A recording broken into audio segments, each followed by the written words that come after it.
الحمد لله كما هو أهله الصلاة والسلام على سيد المرسلين وخاتم النبيين أبي القاسم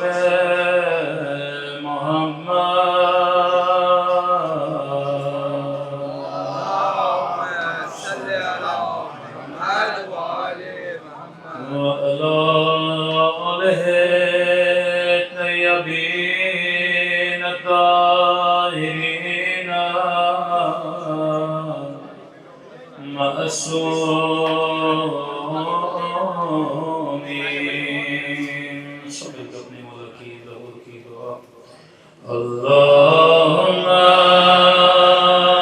کل ولیک حجت ابن الحسن صلواتک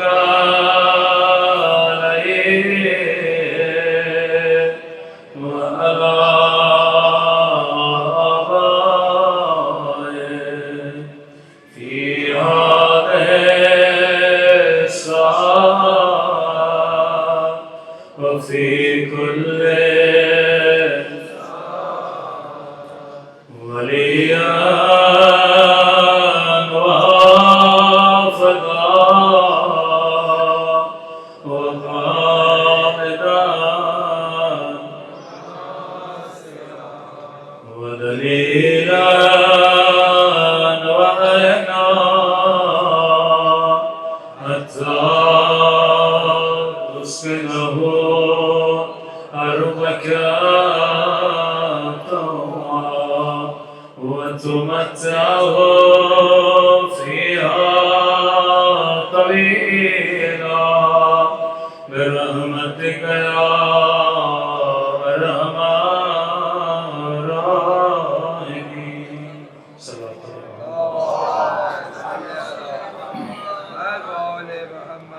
بسم اللہ الرحمن الرحیم رب اشرح لي صدری ويسر لي امری واحلل عقدۃ من لسانی یفقهوا قولی اما بعد فقد قال سبحانه وتعالى بسم الله الرحمن الرحیم اهدنا الصراط المستقیم صراط محمد وعلى محمد.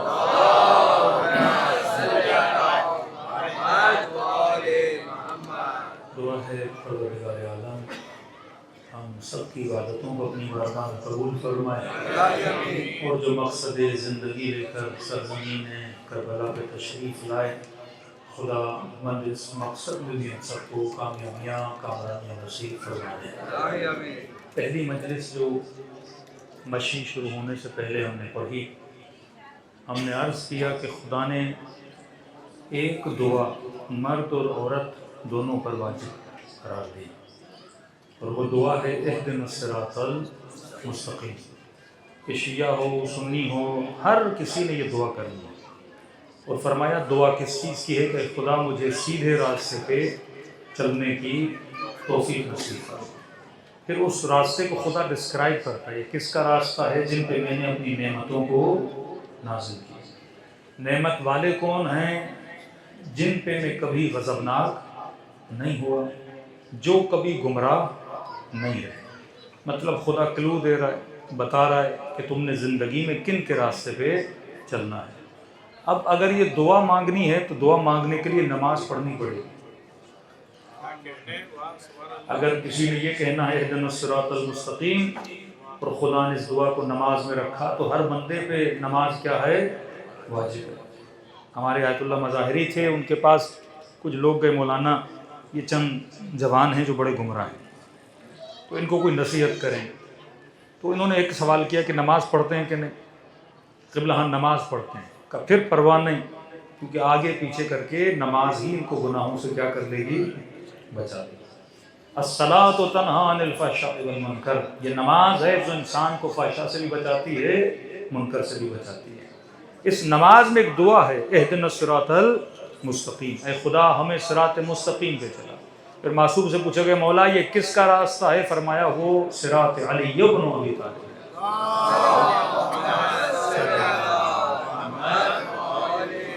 یعنی ہر بندہ دعائے ولایت کرتا ہے کہ اے خدا مجھے علی کے راستے پہ چلا، اے خدا مجھے علی کے راستے پہ چلا۔ پھر بتایا کہ علی والے کون ہیں؟ کہ علی والے وہ ہیں جن پہ اللہ نے اپنی نعمتوں کو نازل کیا، اور ان نعمت والوں کی نشانی یہ ہے کہ خدا نہ کبھی ان پہ غضبناک ہوتا ہے نہ یہ کبھی گمراہ ہوتا۔ تو کہا یہ نعمت والے صراط قبلہ علی ابن ابی طالب، اور اس صراط پہ چلنے والے جو رول ماڈل اللہ نے بنائے ہیں وہ 11 امام ہیں جو صراط علی پہ چلنے والے ہیں۔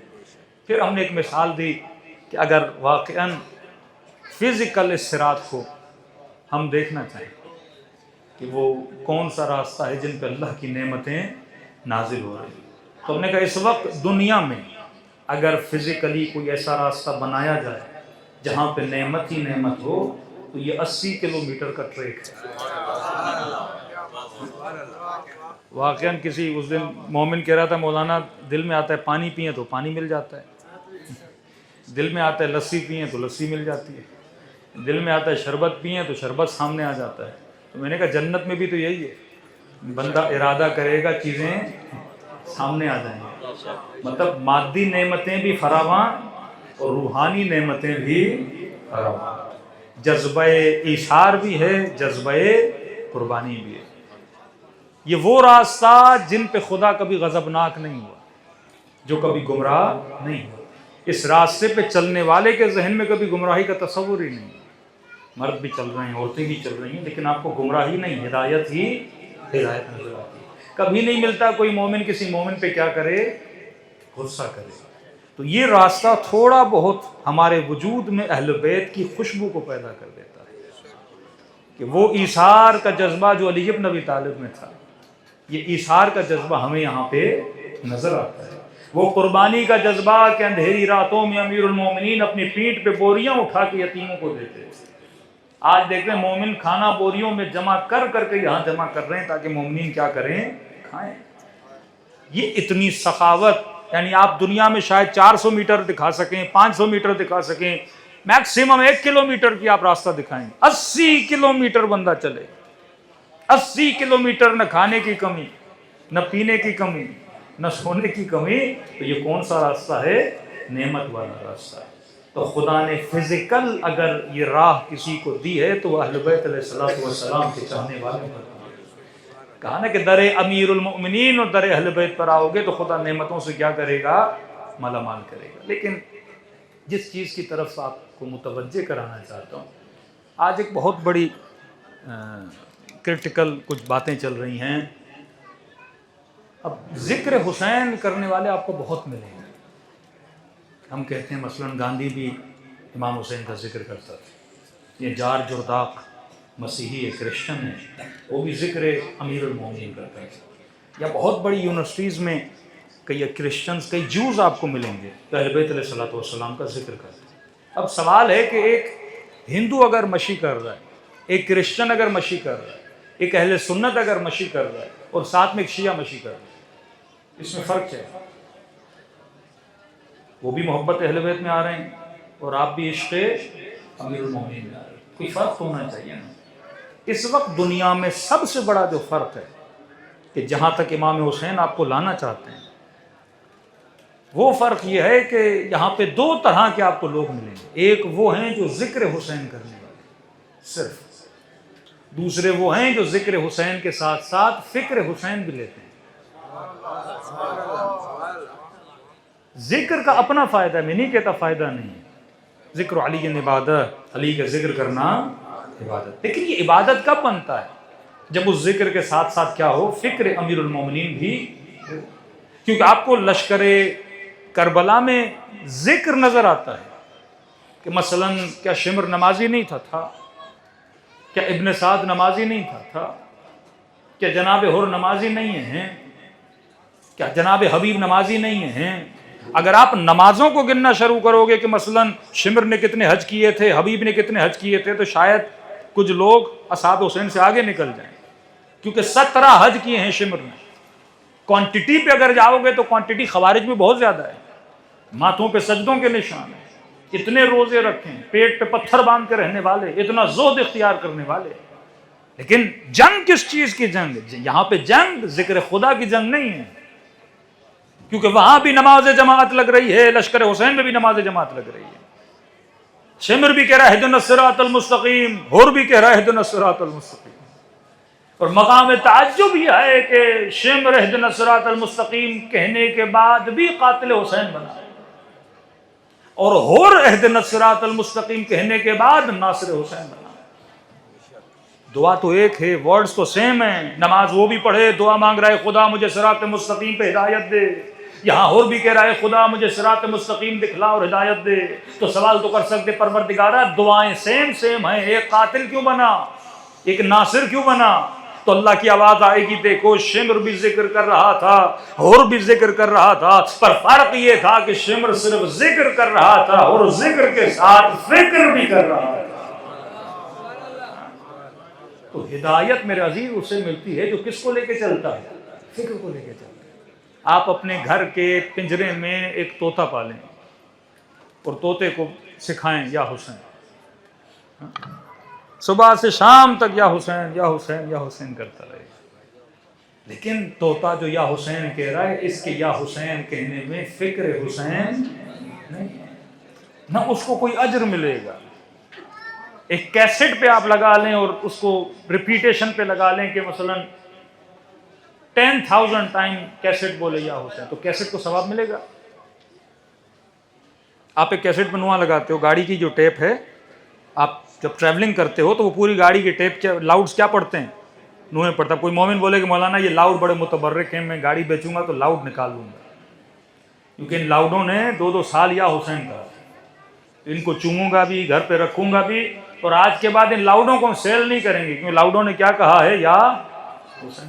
لاؤڈ کو کیا پتا، یا حسین چلاؤ گے تو یا حسین چلے گا، اور یا یزید چلاؤ گے تو یزید چلے گا۔ لاؤڈ میں کوئی معرفت ہی نہیں ہوتی۔ اس پہ حسین کا نام چلاؤ تو لاؤڈ یا حسین کہے گا، اس پہ یزید کا نام چلاؤ تو لاؤڈ یا یزید کہے گا۔ اس کا نہ دین ہے نہ ایمان ہے، اس کا کام ہے صرف کیا کرنا؟ ذکر کرنا۔ یہاں جو امام حسین ہمیں لے کر آئے ہیں، امام کیا دینے آئے ہیں؟ فکر دینے آئے ہیں۔ The philosophy of امام حسین۔ مولا حسین چاہتے کیا تھے؟ واقعاً اتنی بڑی قربانی امام حسین نے کیوں دی؟ اگر صرف کانسیپٹ یہ رہے کہ امام حسین نے قربانی دی کہ ہم امام حسین پہ گریا کریں، گریا میرے فائدے میں ہے نا، امام حسین کے لیے تو نہیں ہے، میں ماتم کروں اس میں میرا فائدہ ہے نا، سوسائٹی کا تو فائدہ نہیں۔ فرمایا اگر ایمان کے 10 حصے کیے جائیں تو 1 حصہ نماز روزہ اور عبادت بنتا ہے، اور 9 حصے خدمت خلق بنتی ہے۔ مولا حسین خدمت خلق کے لیے نکلے کہ خرجت لاصلاح امت جدی، فرمایا میں اپنے نانا کے مردہ دین کو کیا کرنے کے لیے نکلا ہوں؟ زندہ کرنے کے لیے نکلا ہوں۔ جو دین نانا میں بدعتوں کو پیدا کر چکے ہیں، میں حسین ان بدعتوں کو ختم کرنے کے لیے نکلا ہوں۔ صلوات پڑھے محمد و علی محمد۔ توجہ میری طرف ہے۔ تو فرمایا جب تک ذکر کرو گے، ذکر کا فائدہ ہے، پر زیادہ فائدہ سوشلی کب ملے گا؟ جب آپ فکر امام حسین کو کیا کرو گے؟ آگے بڑھاؤ گے۔ آپ کو 2 طرح کے شیعہ ملیں گے، 2 طرح کے مسلمان۔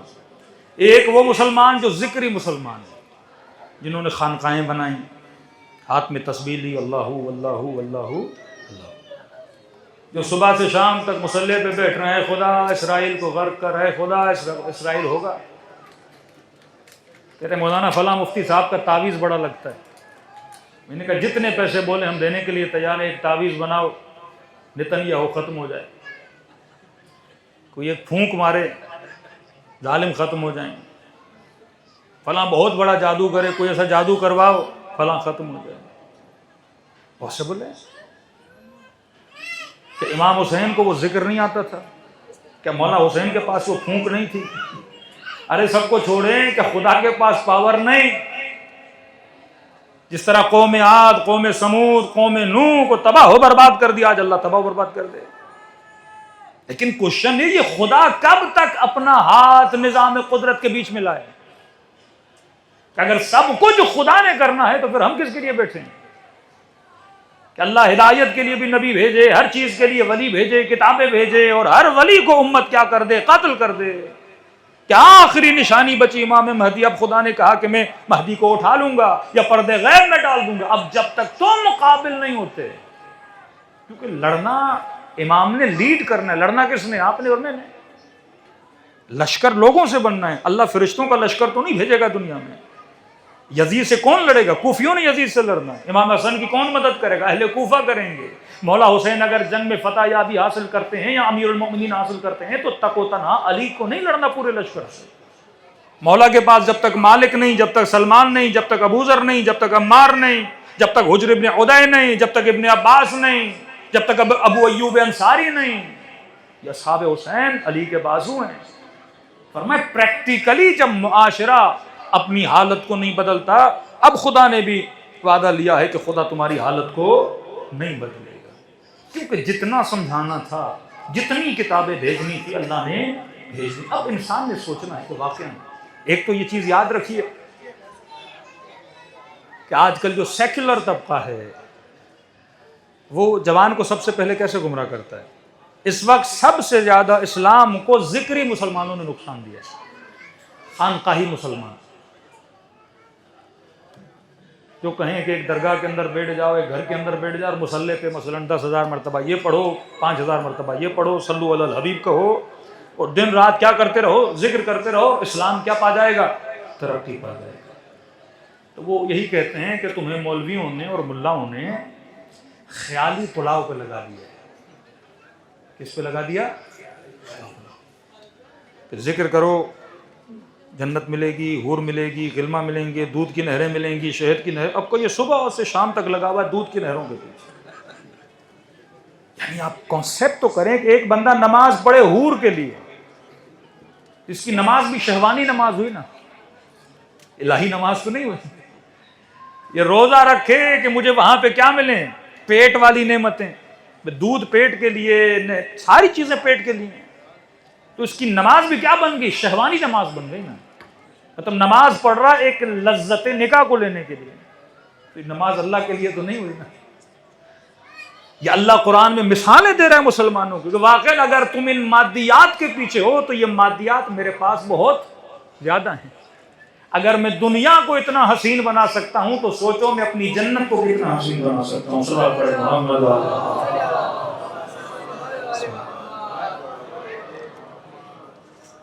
صلوات پڑھیں محمد۔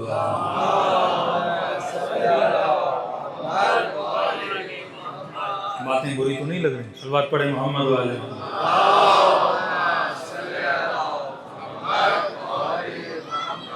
لاسٹ ایئر سعودی عرب تھے تو کسی مولانا نے کہا کہ جنت میں کوئی حور وور نہیں ہے،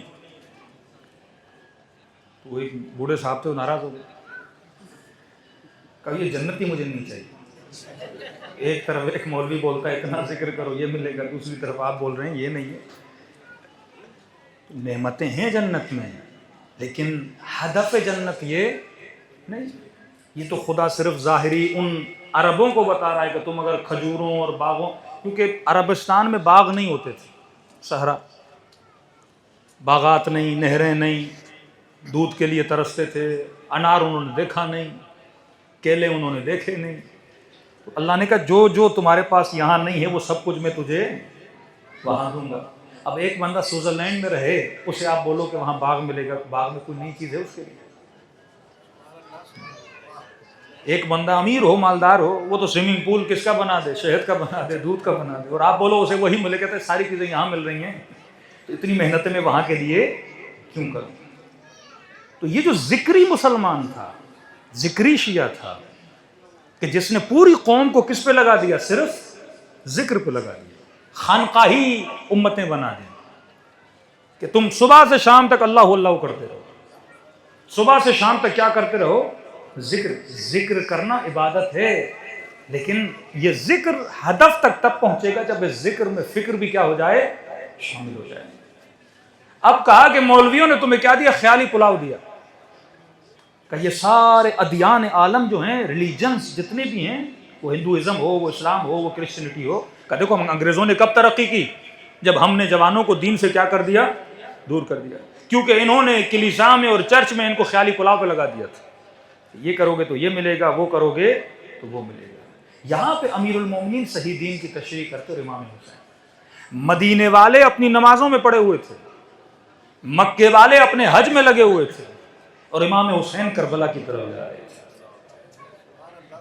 اگر صرف نماز پڑھنا دین ہوتا تو مولا مدینے میں بیٹھتے، اگر صرف حج کرنا، ذکر خدا کرنا، دعائیں پڑھنا دین ہوتا تو مولا کو مدینے سے نکلنے کی ضرورت تھی نہیں۔ فرمایا دین کا تصور یہ نہیں ہے، دین کمپلیٹ ایک لائف اسٹائل کا نام ہے۔ اور فصاحت و بلاغت قرآن یہ ہے کہ قرآن میں جتنی مرتبہ لفظ دنیا آیا اتنی مرتبہ لفظ آخرت آیا ہے۔ جو بھی دعا مانگتے ہو پہلے ہے ربنا آتنا فی الدنیا حسنہ وفی الآخرۃ حسنہ، پہلے دنیا کے لیے دعا ہے پھر آخرت کے لیے دعا ہے۔ اور ہم یہ کانسیپٹ بنا دیں کہ پہلے آخرت کو مقدم کرے اور دنیا کو ہم بولیں دنیا کی کوئی ویلیو نہیں ہے۔ یہاں پہ امیر المومنین کہیں کہ اگر مجھے کروڑوں گھنٹے آخرت کے دیے جائیں، علی اپنے دنیا کا 1 گھنٹہ دینے کے لیے تیار نہیں ہے۔ کہ مولا وہ کیوں؟ فرمایا یہ دنیا کا 1 گھنٹہ ہے جو آخرت کے کروڑوں گھنٹوں کو بناتا ہے۔ دنیا مزرعۃ الآخرت، جو کچھ ہونا ہے وہ دنیا میں ہونا ہے، جو کچھ ہے وہ دنیا ہے۔ اب دنیا سے آخرت بننی ہے۔ اب اگر آپ یہ سوچو، یہ کانسیپٹ رکھو، صرف آج اشارہ کر رہا ہوں، تفصیل میں کل جاؤں گا، اگر صرف یہ کانسیپٹ آپ رکھیں خیالی پلاؤ والا کہ میں نماز پڑھوں گا تو نماز سے مجھے کہاں فائدہ ہوگا، اٹ مینز نماز دنیا میں کوئی فائدہ نہیں دے گی۔ میں روزہ رکھوں گا، روزے کا کہاں فائدہ ہوگا، آخرت، اٹ مینز روزہ مجھے دنیا میں کوئی فائدہ نہیں دے گا۔ اور آج کل آپ کے بچے جو ڈے بائی ڈے لاجیکل ہوتے جا رہے تو کہے گا میں ایسا کام کروں کیوں جس کا مجھے دنیا میں کوئی فائدہ ہے، میں روزہ کیوں رکھوں، بھوکا کیوں رہوں جس کا مجھے دنیا میں کوئی فائدہ ہے، امام حسین پہ میں کیوں رہوں جس کا مجھے دنیا میں کوئی فائدہ نہیں ہے۔ یہ اللہ سمجھانا چاہتا ہے کہ بندے خدا عبادت کا کوئی بھی ایسا عمل نہیں ہے جس کا دنیا میں فائدہ نہ ہو۔ عبادت سب سے پہلے میری دنیا بناتی ہے، اس کے بعد میری آخرت بناتی ہے۔ کیونکہ ایک لاجیکل کوشچن، روزہ کون رکھتا ہے، بدن، بھوکا کون مرتا ہے، بدن، اور میں کہوں مزے کون لے گا، روح۔ روزہ بدن رکھے، ساری زحمتیں، آج پورا راستہ زحمت کس نے اٹھائی، پتہ نہیں مشی کی کہ نہیں آپ لوگوں نے، لیکن جنہوں نے کی ہے زحمت کون اٹھا رہا ہے، بدن، چھالے پاؤں کو پڑے، زحمتیں بدن اٹھائے، اور کہوں مزے کون لے گا، روح لے گا۔ صبح سے شام تک اٹھک بیٹھک میرا بدن کرے نماز کے لیے، اور کہوں مزے کون لے گا۔ تو لاجیکل ہے، وہ کہے گا جب محنت بدن کر رہا ہے اور خدا بدن کو کچھ بھی نہیں دے رہا، سارے مزے روح کے لیے ہیں، اور وہ آخرت جو کسی نے دیکھی نہیں، خیالی پلاؤ بھی ہے، کیونکہ آپ پروف تو نہیں کر سکتے نا اس کو، پہلے میں نے یہاں پروف کرنا ہے کہ جو میں نماز پڑھ رہا ہوں اس کا دنیا میں فائدہ ہے، آخرت تو بعد کا معاملہ ہے۔ جو میں روزہ رکھ رہا ہوں اس کا دنیا میں فائدہ ہے، آخرت کو بعد کا معاملہ ہے۔ جو میں حجاب کرتی ہوں اس کا دنیا میں فائدہ ہے۔ اگر آپ صرف اپنی بیٹی کو یہ بولو گے کہ بیٹی حجاب کرو گی تو جناب سیدہ تم سے راضی ہو جائیں گی یا تجھے آخرت میں فائدہ ہوگا، وہ تو کہے گی آخرت تو بعد کا معاملہ ہے نا، مجھے فائدہ کہاں چاہیے، سب سے پہلے بینیفٹ دنیا میں چاہیے۔ صلوات پڑھے محمد و آل محمد۔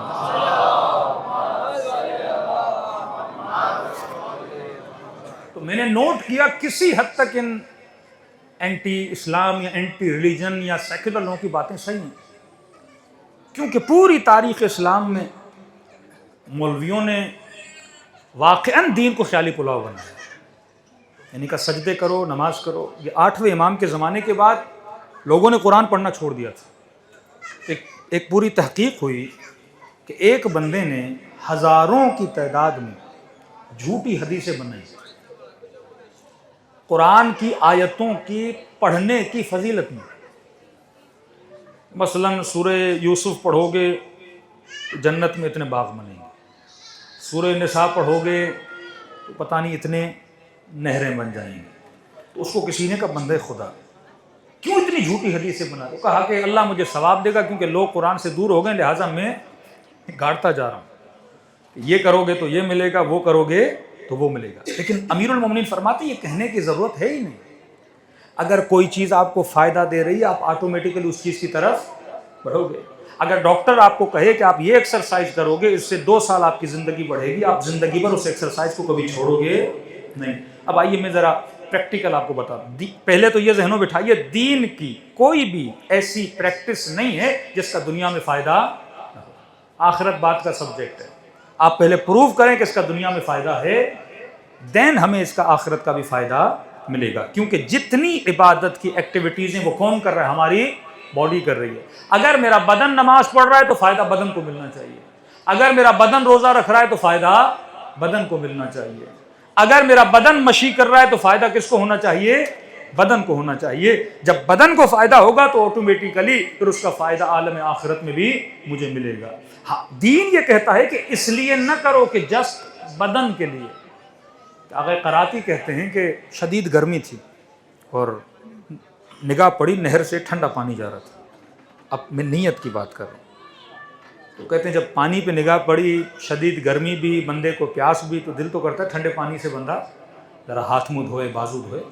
تو کہتے ہیں میں نہر کے کنارے گیا, 2 گھونٹ پانی پیا, اور پینے کے بعد میں وضو بھی کر رہا تھا, اور جب چہرے پہ پانی لگا رہا تھا تو میں لطف بھی لے رہا تھا.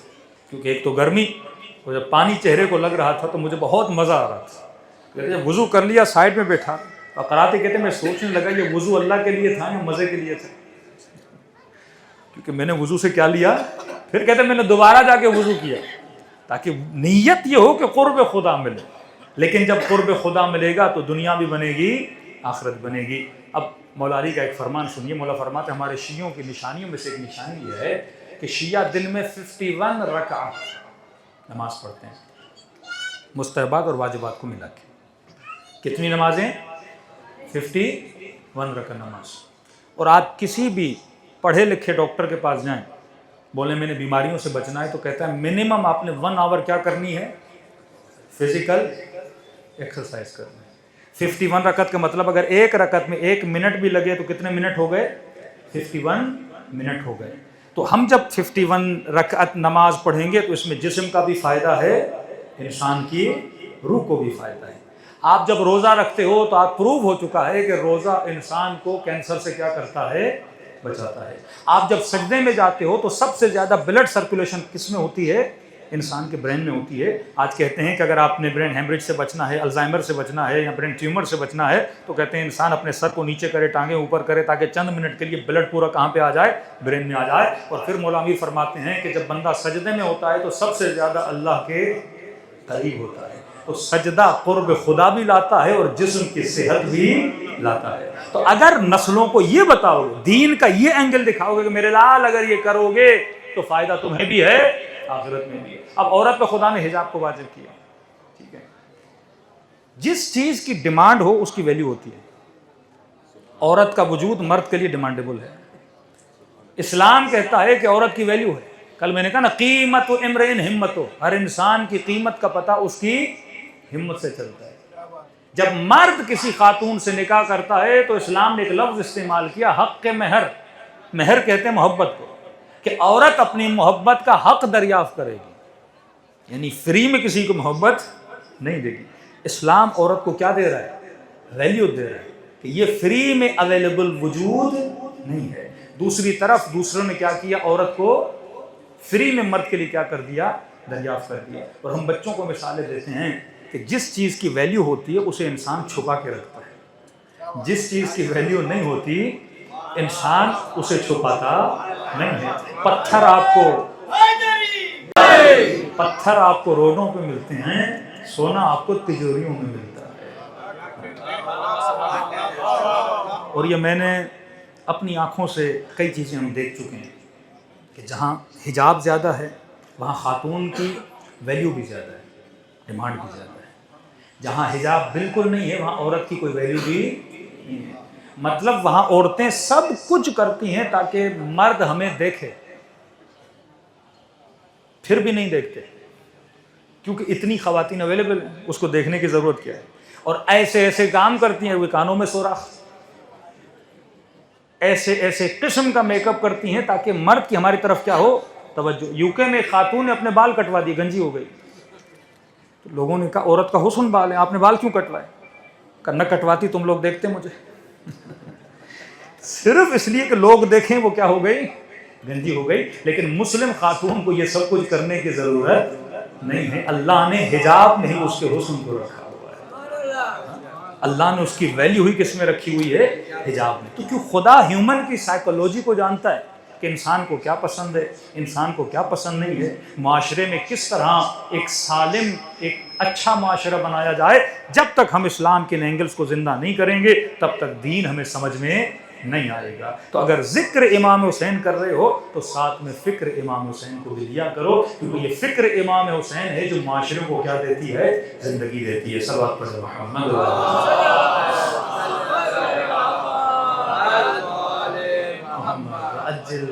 آج یہ آئیڈیالوجی آف امام حسین، آج آئیڈیالوجی کے ایک پہلو پہ اشارہ کر رہا ہوں. کیا تھی امام حسین کی آئیڈیالوجی؟ 21 سال کا فاصلہ ہے شہادت امام حسن میں، صلح امام حسن میں اور شہادت امام حسین میں. 20 سالوں میں اتنی جھوٹی حدیثیں بنائیں بنو امیہ نے جو آج تک مسلمانوں کی آئیڈیالوجی میں شامل ہے. کہ ایک طرف کہیں قولوا لا الہ الا اللہ تفلحوا، کہو لا الہ الا اللہ، کیا ہو جاؤ گے؟ کامیاب ہو جاؤ گے. آج سارے مسلمان لا الہ الا اللہ کہہ رہے ہیں اور سب کا ستیہ ناش ہو پڑا ہے. ایک طرف خدا کہے کہو لا الہ الا اللہ کامیاب، اور آج سب سے زیادہ ذلتوں میں، رذالتوں میں 40,000 مسلمانوں کو مارا جاتا ہے. لیکن مسلمان امت ذلتوں میں پڑی ہوئی ہے. تو کیا ہوگا اس کلمے کا کہ کہو لا الہ الا اللہ کیا ہو جاؤ گے؟ کامیاب ہو جاؤ گے. کیونکہ ہم نے اہل بیت کی آئیڈیالوجی کو نہیں لیا تو ہم ذلتوں میں چلے. جنہوں نے آئیڈیالوجی امام حسین کی، آئیڈیالوجی کیا تھی کہ آج ان کی نسلیں اپنے مفتیوں سے پوچھ رہی ہیں کہ یہ بتاؤ یزید فاسق تھا؟ فیصل آباد کے ایک مفتی صاحب تھے، قبلہ ان کا بچہ ان سے پوچھ رہا ہے. یہ بیداری یہ فکر امام حسین ہے. یہ بتائیے یزید فاسق تھا؟ کا تھا. ظالم تھا؟ کا تھا. کا ظلم کیا امام حسین کے حق میں؟ کا کیا. کا پھر آپ ایک لعنت تو بھیجیے. مفتی صاحب نے کہا نہیں، لعنت بھیجنا شیعوں کا کام ہے، یہ ہمارا کام نہیں. اب کمال اہل بیت کیا ہے؟ اہل بیت نے آپ کی محبتوں کو اور نفرتوں کو خالص کر دیا، پیوریفائی کر دیا. آج شیعہ محبت کس سے کرے، نفرت کس سے کرے، اس میں کنفیوز نہیں ہے. لیکن ہمارا اہل سنت کا جوان کنفیوز ہے، کیونکہ اس کے مفتی نے اسے کیا کیا ہے؟ کنفیوز کیا. کہ قاتل بھی جنتی، مقتول بھی جنتی، صبح کی 2 رکعت نماز پڑھنے والا بھی جنتی، نشے میں 4 رکعت پڑھانے والا بھی جنتی، جمعے کے دن نماز پڑھنے والا بھی جنتی اور بدھ کے دن نماز پڑھانے والا بھی جمعے کی جنتی. اب امت کیا ہو گئی؟ کنفیوز. لیکن آپ 10 سال کا شیعہ بچہ مجمع سے اٹھا کے اس سے پوچھو کہ یزید قابل لعنت ہے کہ نہیں، کنفرم بولے گا کہ یزید لعنتی ہے. کیونکہ اہل بیت نے آپ کی محبتوں اور نفرتوں کو کیا کر دیا ہے؟ خالص کر دیا ہے. آپ کو پتا ہے کہ میں نے محبت کس سے کرنی ہے، نفرت کس سے کرنی ہے، کیونکہ آپ کو معیار دیا گیا کہ معیار محبت اور نفرت علی اور آل علی ہے. کہ دیکھو جہاں علی ہیں اور جس کے ساتھ علی ہیں اس سے کیا کرنی ہے؟ محبت کرنی ہے. جہاں امام حسین کھڑے ہیں اور جس کے ساتھ امام حسین کھڑے ہیں اس سے کیا کرنی ہے؟ محبت کرنی ہے. اور جو ان کے اگینسٹ کھڑا اس سے کیا کرنی ہے؟ نفرت کرنی ہے. لیکن وہاں ان کو کوئی معیار نہیں دیا، میں کہتا کوئی میکانزم ہی نہیں دیا، نہ خلافت کے لیے کوئی میکانزم، نہ محبت اور نفرت کے لیے کوئی میکانزم ہے. یہ معیار اہل بیت علیہ الصلوۃ والسلام ہے کہ انہوں نے نسلوں کو کیا کیا؟ خالص کیا. دوسری آئیڈیالوجی پوچھا کہ قبلہ یہ بتائیے کہ اگر امام حسین کو پتا تھا کہ یزید فاسق ہے، فاجر ہے، انہوں نے قیام کیا، تو مدینے میں جتنے اصحاب تھے انہوں نے قیام کیوں نہیں کیا؟ اب میں نے کہا کوئی میکانزم نہیں ہے. کبھی کبھی میں کسی شخص کو بچانے کے لیے رسول کی شخصیت کو خراب کر دیتا ہوں. لیاذ باللہ. کہا کہ یہ اس لیے نہیں اٹھے کیونکہ رسول خدا کا فرمان تھا کہ اگر حاکم فاسق بھی ہو، فاجر بھی ہو، بے دین بھی ہو، اس کے اندر شیطان بھی چلا جائے، کوئی کالا حبشی غلام ہو، اسے لا کے تخت حکومت پہ بٹھا دیا گیا ہو، رسول نے فرمایا تمہیں حق نہیں، اس کے خلاف کیا کرو؟ قیام کرو. اب یہاں پہ 2 آئیڈیالوجیز بنی. ایک نے کہا رسول نے کہا ہے کہ حاکم فاسق بھی ہو قیام نہیں کر سکتے. دوسرے نے کہا نہیں، جو تم کہہ رہے ہو ہم اسے نہیں مانیں گے، جو حسین کر رہا ہے ہم اسے مانیں گے. کہ حسین منی وانا من الحسین، حسین مجھ سے ہے، میں حسین سے ہوں. یہی معاملہ جنگ صفین میں تھا کہ بھائی کہاں جائیں، یہ حق ہے یا وہ حق ہے؟ کہ جہاں علی کھڑے ہو جائیں وہیں سے حق شروع ہو جاتا ہے. یہی معاملہ ہر زمانے میں ہوگا. یہ نہ دیکھنا لوگ کیا کہہ رہے ہیں، یہ دیکھنا حسین کیا کر رہے ہیں. اب یہاں سے آئیڈیالوجی آف امام حسین بنی کہ مثلی لا یبایع مثل یزید، حسین جیسا کبھی یزید جیسے کی بیعت نہیں کرے گا. اب یہاں پہ دو فکریں بنی، ایک فکر شیعہ بنی کہ شیعوں نے کبھی بھی فاسقوں اور فاجروں کی بیعت نہیں کی.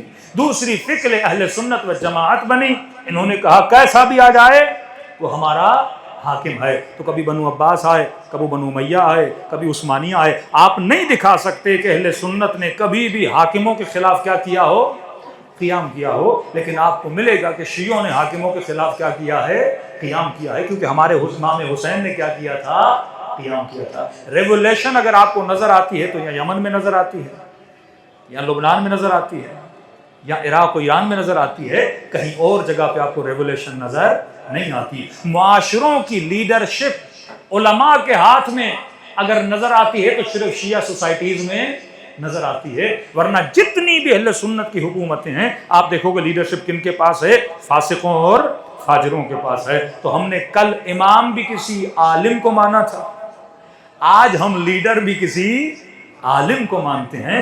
یہ فکر امام حسین ہے، اور یہ فکر حسین ہے جو ہمیں کیا دے رہی ہے، عزت اور آبرو دے رہی ہے. صلوات پڑھے محمد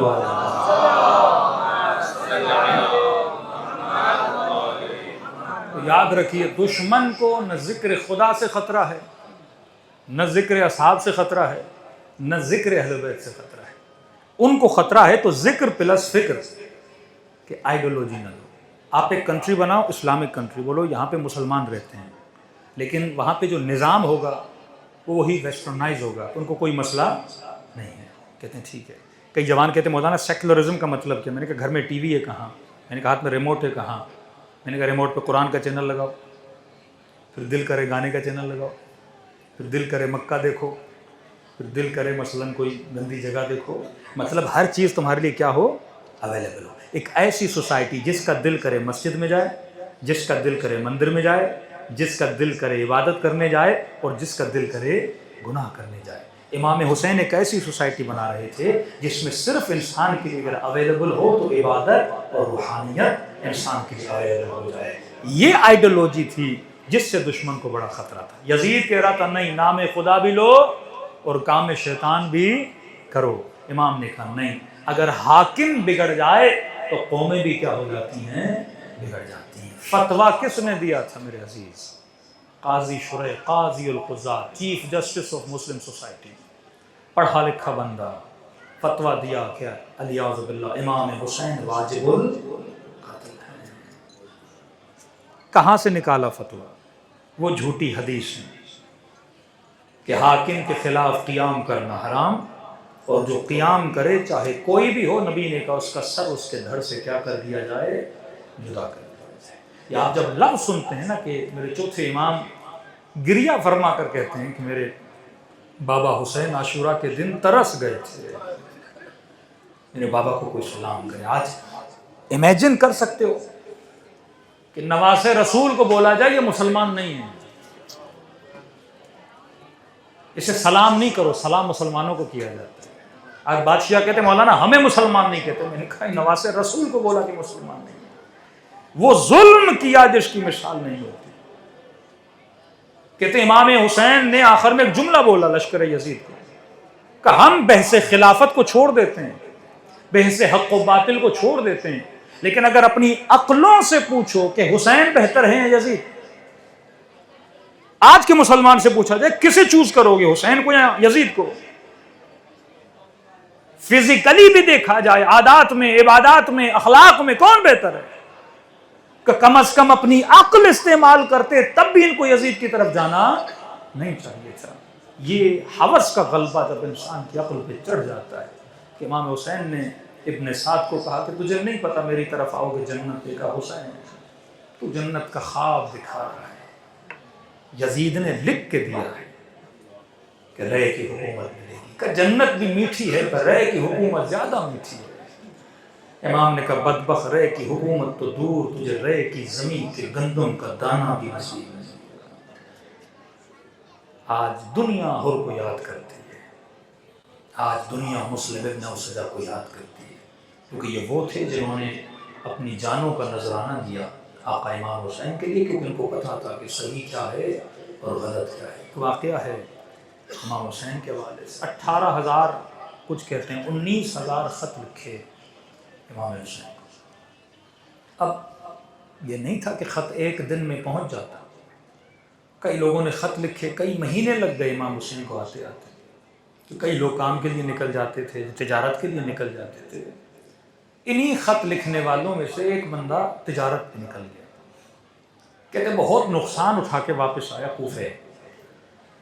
اس کو اللہ نے ایک بیٹی دی تھی، کہتے ہیں بیٹیاں باپ جب سفر پہ جاتا ہے تو کچھ کہتی ہیں بابا ہمارے لیے یہ لانا وہ لانا، کہتا میں اس ٹائم پہ گھر گیا تاکہ بیٹی کا سامنا نہ کرنا پڑے، رات رکوں پھر صبح کسی نے کسی سے تھوڑے پیسے قرضہ لے کے بیٹی کے لیے کچھ گفٹ لے لوں گا پھر بیٹی کو دوں گا۔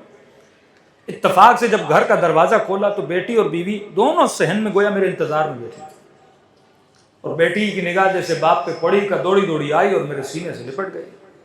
اب میں ایسی فکر میں کہ بیٹی بولے گی کہ بابا میرے لیے لائے کہ نہیں لائے کہ نہیں، لیکن بیٹی نے یہ سوال نہیں کیا۔ پہلا سوال کیا کہ بابا سارے کوفے والے باہر کسی باغی سے لڑنے جا رہے ہیں، آپ نہیں گئے؟ تو بیوی سے کہا کہ کیا بول رہی ہے بیٹی؟ کہا شوہر یہ بتا کچھ کما کے لائے ہو؟ کہا نہیں بہت نقصان ہوا کچھ نہیں لائے۔ کہا گھر میں فاقے پڑے کھانے کے لیے کچھ نہیں۔ وقت کے حاکم نے اعلان کیا ہے جو اس باغی ٹولے کے مقابلے میں جائے گا تلوار کے وزن کے برابر سونا دیا جائے گا۔ کہتا جلدی جلدی میں نے چہرہ دھویا، پیسوں کی کمی تھی، گھوڑے پہ سوار ہوا، کہا بہت دیر ہوگی لیکن جاؤ شاید پہنچ جاؤ، کچھ مال غنیمت لے کر آؤ، گھر میں کھانے کے لیے کچھ نہیں۔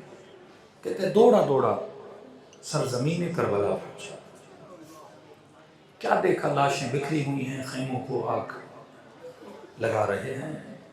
میں نے کہا میں بہت دیر سے پہنچا، گویا جنگ جیت چکے ہیں۔ کہتا اتنے میں نے دیکھا ایک ہجوم ہے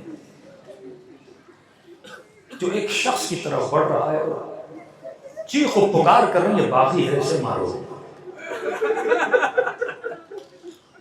کہہ رہا گھٹنوں کے بل وہ کھڑے ہیں، جسے تیر ملتا ہے وہ تیر مارتا ہے، جسے تلوار ملتی ہے وہ تلوار سے مارتا ہے، کوئی نیزے سے دور سے مارتا ہے، جرأت نہیں ہو رہی کوئی آگے بڑھے۔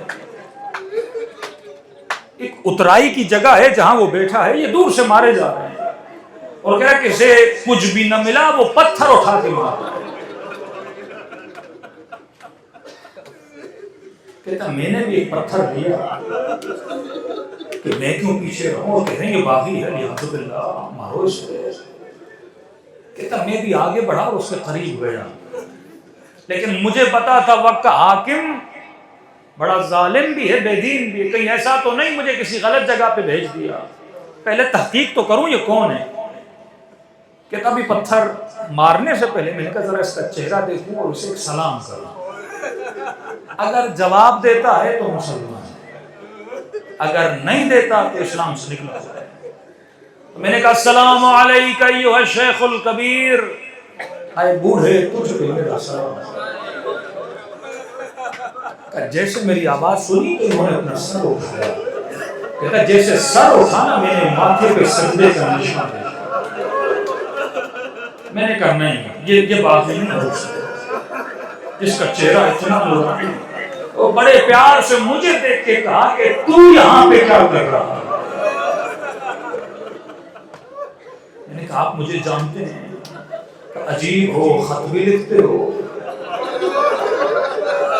بلاتے بھی ہو اور پوچھتے بھی ہو کہ میں کون؟ میں نے آپ کو کوئی خط نہیں لکھا۔ تو نے حسین ابن علی کو خط نہیں لکھا، آپ نے مولا کو لکھا ہے، آپ کو نہیں لکھا۔ دیکھ بھی رہے ہو حسین کا احسان۔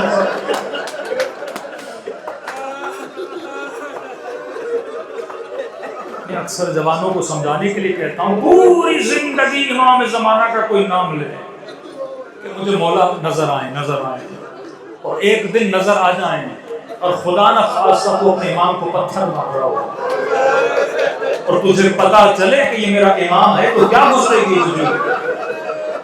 کہتا پورا وجود میرا کانپ گیا، دوڑا دوڑا آگے بڑھا مولا کے قدموں پہ گیا. میں نے کہا مولا واللہ مجھے نہیں پتا تھا آپ آئے. مولا میں تجارت پہ گیا تھا. بتایا کوئی باغی ہے. مولا میں تو جہاد کی نیت سے آیا تھا. امام نے کہا کوئی بات نہیں کہ مولا اپنی جان کو آپ پہ قربان کروں گا, ایک پتھر آپ کی طرف آنے نہیں دوں گا. بڑے پیار سے کہا جتنا جلدی ہو سکے کربلا سے باہر چلا جاؤ. میں نے کہا مولا ایس حال میں چھوڑ کے جاؤ, میں کیسا آپ کا شیعہ ہوں گا. کہ حکم دے رہا ہوں کربلا سے جلدی نکل جاؤ, تمہارا نام شہداء میں نہیں ہے. میں نے کہا مولا جلدی کیا ہے. کہ ابھی میں آواز دوں گا حل من ناصر اگر کوئی آواز کو سنے اور مدد نہ کرے وہ جہنمی میں جائے گا. علماء فرماتے ہیں شاید اس لیے امام اسے بھیج رہے تھے تاکہ کوفے میں کوئی تو ہو جو زینب کے لیے چادر کا بندوبست کرے, کوئی تو ہو جو سکینہ کے لیے پانی لے کر.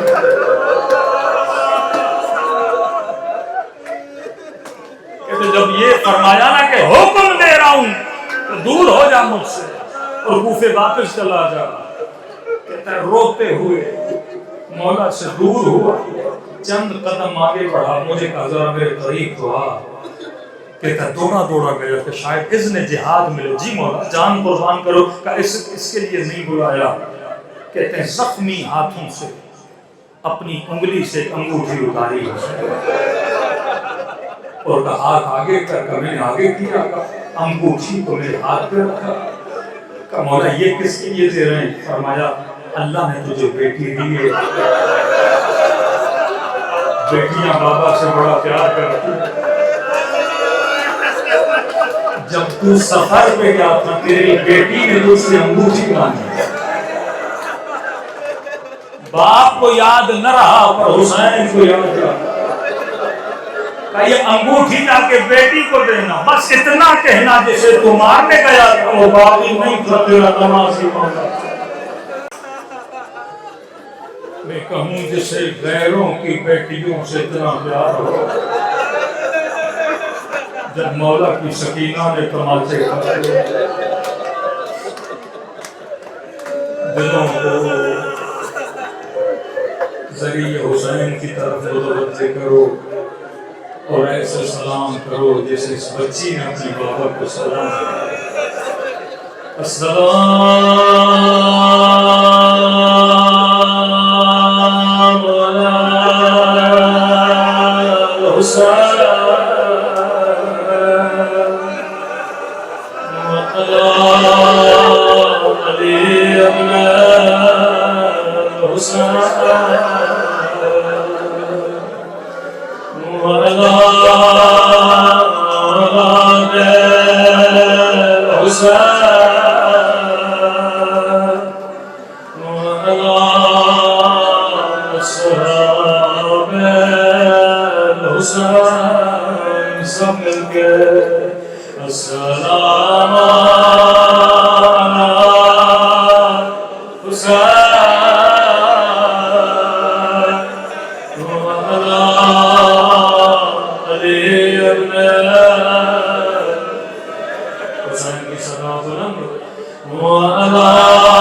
سب مل کے سلام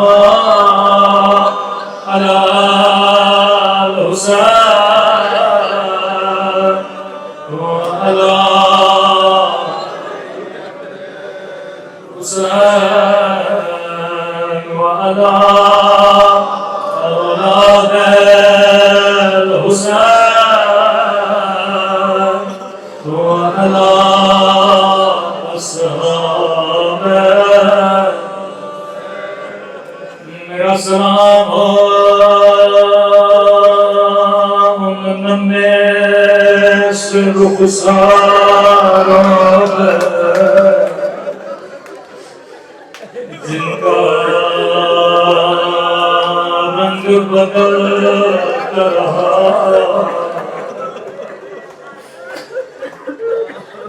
فرمایا شیعو جب جب جب پانی پیو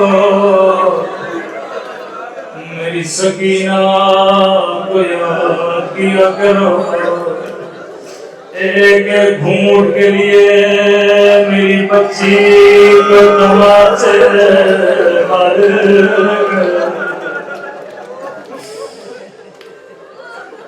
آپ سب صاحب اولاد ہو، بیٹیاں بابا سے بڑا پیار کرتی ہیں، اللہ کسی بچی کو بچپن میں یتیم نہ بنائے، اللہ کسی بچی کو بابا کا کٹا سر نہ دکھائے۔ زندان شام میں جب بابا کی کٹی گردن کو دیکھا، رو کے کہنے لگی میرے غریب وطن بابا، بابا باپ بیٹی سے شرماتا نہیں، تھوڑی دیر کے لیے آنکھیں کھولو، میرے کان دیکھو، میرے زخمی رخسار دیکھو۔ بابا مجھے بچپنے میں شمر نے بوڑھا کر دیا،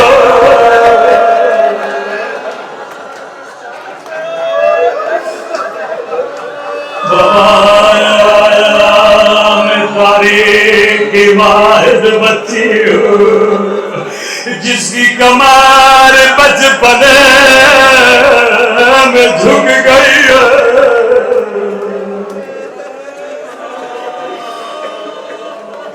وہ ظلم کیے جس کی مثال تاریخ میں نہیں ملتے۔ روایت کے جملے ہیں، مولا حسین جب بھی نماز پڑھتے تھے مسجد میں جاتے تھے، لیکن مستحب نمازیں گھر میں پڑھتے تھے۔ صحابی نے کہا مولا اتنی جلدی گھر کیوں جاتے ہیں؟ فرمایا اللہ نے مجھے بچی عطا کی ہے، سکینہ گھر میں تو مصلی بچھاتی ہے، ایک مصلی اپنے لیے ایک اپنے غریب الوطن بابا کے لیے۔ میں سکینہ کے ساتھ نماز ادا کرتا ہوں، مدینے سے مکہ، مکے سے کربلا، یہ بچی خیمے میں تو مصلی بچھاتی تھی، مولا خیمے میں جا کے سکینہ کے ساتھ نماز ادا کرتے تھے۔ لیکن قیامت کا منظر تھا جب شام غریبا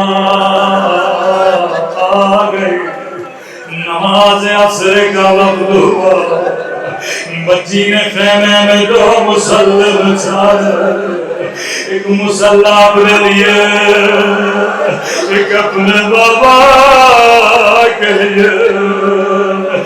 ننے سے ہاتھوں کو اٹھایا، روکے گا میرے اللہ میرے پردیسی بابا کی خیر ہو، میرے اللہ میرا چچا پاس گیا واپس نہیں آیا، میرا اکبر گیا واپس نہیں آیا، اے خدا ایک بار سکینہ کو بابا ملا دے۔ روایت کے جملے ہیں، بچی کو اچانک کسی کے چلنے کی آواز، خیمے سے دوڑی دوڑی گئی، شاید میرا بابا آیا، لیکن سنو گے بچی نے کیا دیکھا؟ سکینہ نے دیکھا شمر ہاتھ میں قادیان لیے ہوئے،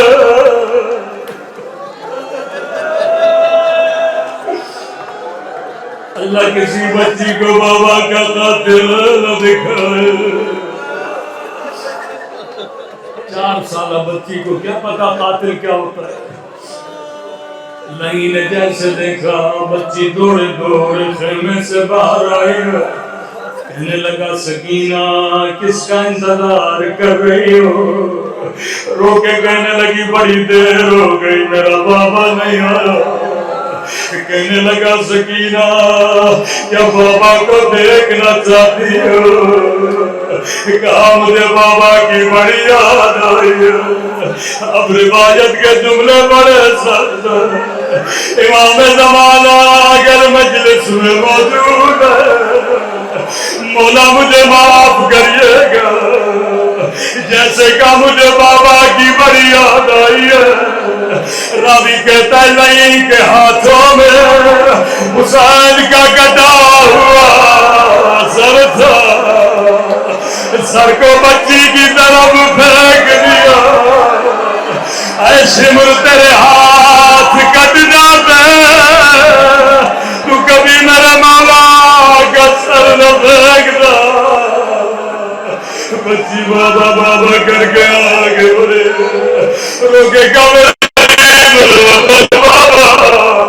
بابا تیرے گردن کی رگیں کس نے کاٹے؟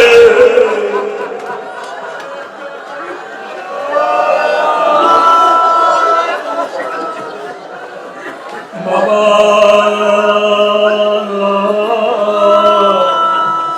میرے پیاسے بابا، اب یہ تصور ہے شاید بچی نے بابا سے یہ جملے کہے ہو، بابا اکبر کا لاشا تو نے اٹھایا، عباس کے بازو تو نے اٹھائے، لاشیں اٹھا اٹھا کر تھک جانے والے میرے بابا، بابا تین برات تو نے مجھے اپنے سینے پہ سلایا، آجا جا میرے سینے پہ سو جا۔ آیت اللہ مظاہری فرماتے ہیں بچی بابا سے پیار کر رہی تھی، یہاں شمر آگے بڑھا، بچی سے بابا کا سر چھینا، اتنے زور سے تماچے مارے کہ سکینہ میں ہوش ہو گئے۔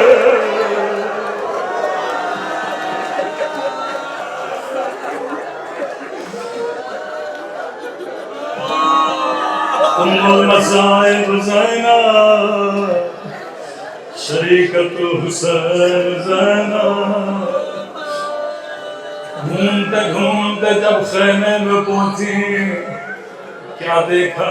بچی زمین پہ زخمی پڑی ہے، کان بھی زخمی ہے، رخساروں پہ نیل داغ ہے۔